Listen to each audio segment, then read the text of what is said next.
I remember stepping off the bus with my buddies. And I can remember being very young and being with my father and just being awestruck.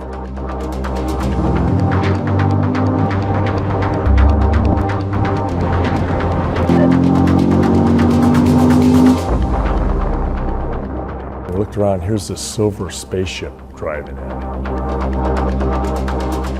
Among this whole sea of cars on the road, here was this thing coming down the road that just looked like nothing else.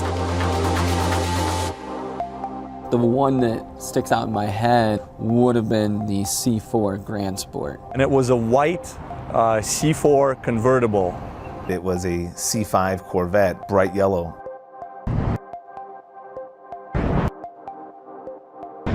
It's this awe-inspiring vehicle, it's an attainable vehicle, but it's also something that is born out of pure function. And quite frankly, by the time you get to 8, it's the full embodiment of what that is.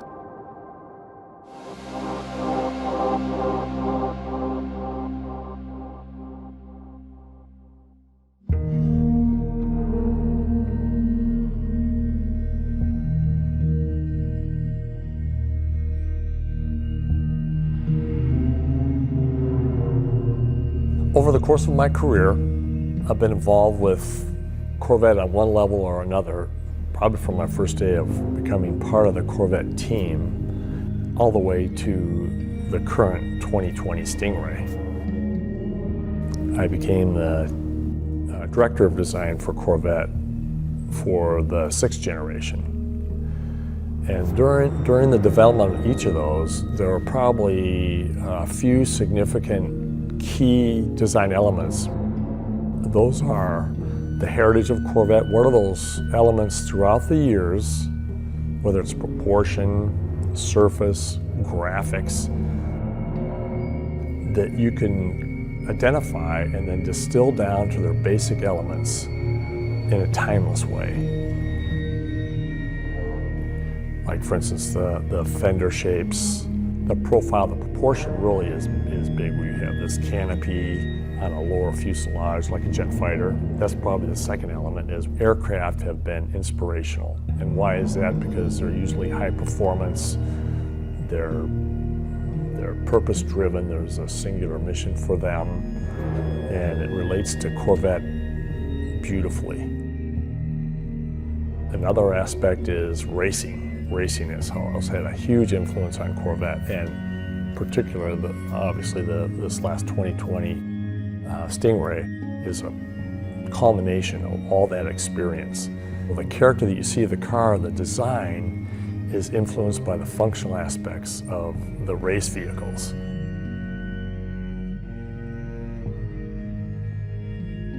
We kind of had that innate history of what's coming from, of the past 2 generations for sure, and now 3.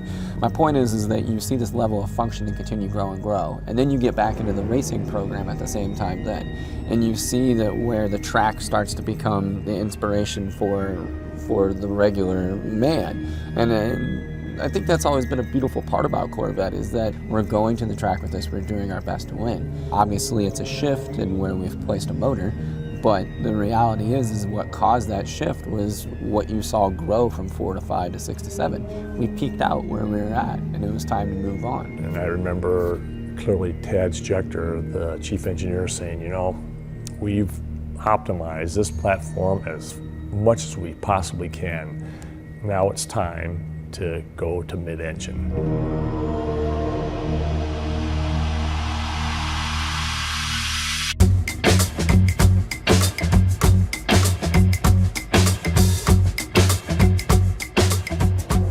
The move of a Corvette from front to mid-engine, you could call it a risk, but for us inside of Design Center, it was something that's always been beneath the surface, and it's something that just never quite made it out of the gate. And since I've worked at GM, there were mid-engine Corvettes around. For the past 60 years, since Zora Arkus Duntov was trying to make a mid-engine Corvette, there were many, many iterations. We've always researched and experimented and developed concepts around mid-engine proportion. So So it's almost like no wine before it's time, because it has been tried for years. It'd probably be like in a 2011-ish time frame where we started talking about the mid-engine again. We started having meetings as to what we would do with the package, what would we need for content, and that's we started scripting what we would like the mid-engine car to do at that time. As a designer, you don't often get to work on something that's new essentially from ground up. And this car is new from ground up. We had 3 full-size models, clay models, with a different theme on each side.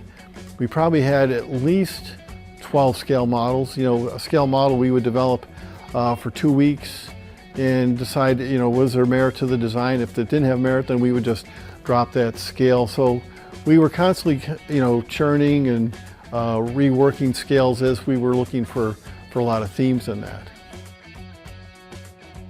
By moving to the mid-engine layout, what that enabled, as far as from a performance figures, as far as interior layout and visibility, going from the C7 Corvette to the C8, the 7th generation Corvette had kind of that arc of driver controls in front of you. And now we were taking it and literally kind of turning it on its side and making it really this 3-dimensional thing that you were sitting in.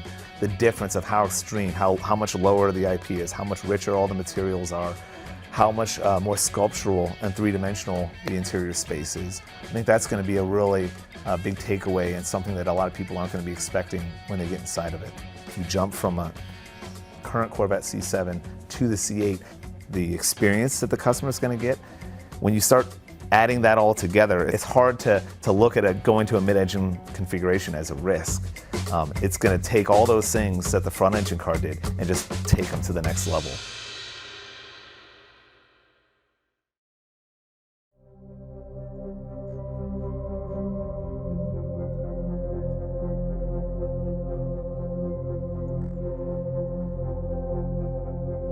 So if I have to sum the whole thing up, I'm most proud that we were able to achieve everything that we set out to do. But what I actually think the greatest success was is that as you get in it and you use it, you don't really notice that you're doing something different. It feels intuitive. It feels like you're a part of the car. It feels like the right decision. It's delivering something that would usually be almost seen as something so exotic or unattainable.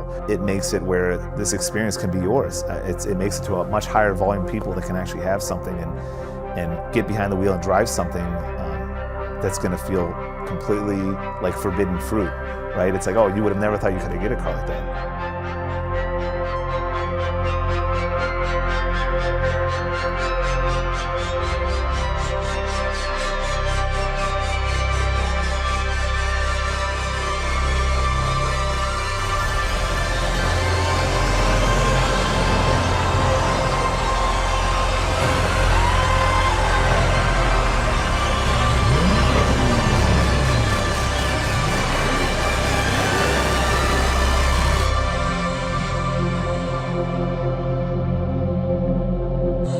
Although we all feel a sense of accomplishment for, you know, finally, this was the right time to work on and introduce a mid-engine Corvette.